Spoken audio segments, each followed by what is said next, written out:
Pois é, o planejamento de 2024 começou a ser feito já. O PVC recentemente até falou de 3 ou 4 jogadores por ano que vem. E uma outra novidade é que quem estará à frente não é nem tão novidade assim para quem acompanha dia a dia os bastidores, mas que sempre é notícia, especialmente por conta da repercussão que isso causa entre os torcedores do Palmeiras. É que o Anderson Barros continua no Palmeiras. Não dá nem para falar que renova com o Palmeiras, porque ele é contrato de CLT, ele tem carteira, não é contrato de que nem era do Alexandre Matos, por exemplo, que era renovado de ciclo em ciclo. Então ele continua no Palmeiras e ele vai ser o responsável por essa busca aí de pelo menos 3 jogadores.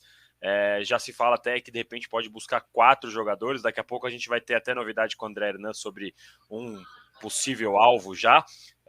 Mas o Palmeiras busca aí sim pelo menos um camisa 5, famoso camisa 5, que ainda não foi contratado desde a saída do Danilo, e um jogador que joga pela ponta, que também pode construir pelo meio, mais ou menos no estilo do Gustavo Scarpa. E aí o Anderson Barros fica. Só para arrematar do Anderson, Thiago, o Anderson é um cara que gera muita repulsa, a gente pode dizer assim, em parte da torcida, em parte da organizada e tudo mais. Nesse nível?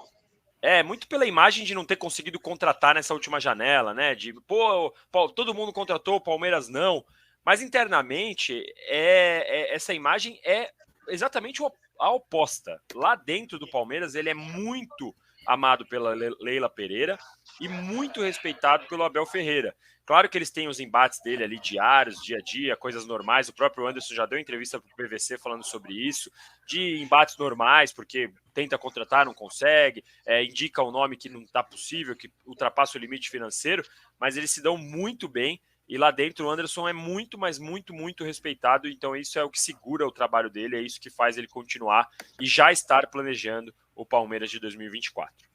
Recentemente o UOL publicou um doc muito bom do Palmeiras, que está disponível para os assinantes do UOL Play, e um dos pontos interessantíssimos desse doc é justamente a participação do PVC. Quando o empresário vai apresentar o que seria uma sugestão de um desconhecido português, e aí ele fala assim, ó, tem o Abel. E aí o que aconteceu, PVC, quando mostraram para o Barros isso? O Anderson Barros se levanta, vai até a mesa dele, abre uma gaveta, pega um dossiê, volta para os empresários e diz, é esse aqui? Ou seja, tem muitos méritos que o torcedor não enxerga, né, PVC? Sim, eu acho que tem uma questão já tratamos disso daqui. Não existiria Leila Pereira sem Maurício Gagliotti, não existiria Maurício Gagliotti sem Paulo Nobre. Não existiria Anderson Barros sem Alexandre Matos. Mas a comparação hoje da questão das contratações, aqui grita é a do Santos. O Santos de 2021 para cá contratou 45 jogadores e não ganhou nenhum título. O Palmeiras, do Anderson Barros, contratou 18 jogadores e ganhou 9 títulos. E se você comparar com o Alexandre, que foi muito importante para o Palmeiras, de 2015 a 2019, contratou 69 jogadores e ganhou 3 títulos. Nos últimas 4 temporadas, contratou 18 e ganhou 9 títulos. E Danilo, tem uma história que também é muito importante. Nos últimos tempos, dá uma viralizada no TikTok, em todas as redes sociais aí. Sim, eu acompanho o TikTok, de uma conversa do Matos contando o bastidor de como ele contratou o Dudu. E a conversa era mais ou menos assim, ele ligou para o empresário do Dudu e falou, pô, o Dudu tá indo para o Corinthians, para o São Paulo, eu assino com o Dudu agora e sei lá o quê. Ele fechou o negócio primeiro, não acertou valor, falou que pagaria o que fosse preciso e depois ligou para o presidente e falou, presidente, arranjei um problema para você, contratei o Dudu. O que acontece com o Barros se ele fizer isso, Danilo? Pois é, então isso é até uma questão que às vezes as pessoas elas têm essa imagem do Matos e elas não entendem que o Barros ele foi contratado para fazer exatamente o oposto do Matos. Para ser um dirigente discreto e para ser um dirigente que gaste o menos possível. Quando o Matos chegou no Palmeiras, a missão dele era mudar a imagem do Palmeiras no mercado e reformular um time. A gente vai lembrar que de 14 para 15, que ele chegou em 15, o time de 14 foi praticamente, não tinha quase nenhum remanescente. O Alexandre Matos, ele renovou, ele contratou ali, sei lá, não lembro de cabeça, o PVC talvez lembre o número, 15, mas assim, um elenco inteiro quase ali. Sim, mas importante situar. 2014, ano do centenário do Palmeiras, que escapou na última rodada do rebaixamento. Então ele chegou para mudar tudo mesmo. Perfeito. Esse era o job description que a gente fala. Era o que pediram para ele, era o que o Nobre queria que ele fizesse.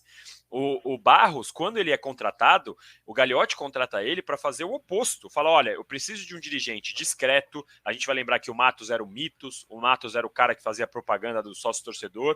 E o Gagliotti, ele vai em busca de um dirigente que é o oposto, é um cara discreto, é um cara que trabalha com baixo orçamento.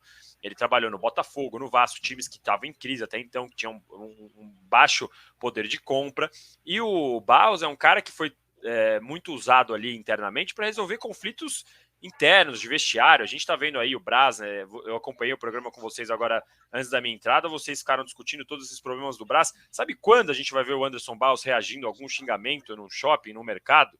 O Anderson Barros é capaz de que ele não queira nem sair de casa nos momentos ruins. É um perfil totalmente diferente. E foi para isso que ele foi contratado. Aí as pessoas falam, pô, mas o Barros não aparece, não dá... Às vezes, eu até concordo que às vezes ele podia dar mais entrevistas, que ele podia se posicionar mais, mas ele foi contratado justamente para isso. E muitas vezes a gente tem essa figura, essa imagem de que diretor de futebol serve só para contratar. E não é só para contratar. Contratar é muito importante. É uma das funções do diretor. Mas tem muito mais coisa por trás. 25 jogadores em 2015, sendo 15 no começo do ano, 25 no ano inteiro. O Anderson Barros foi contratado para diminuir 20% da despesa.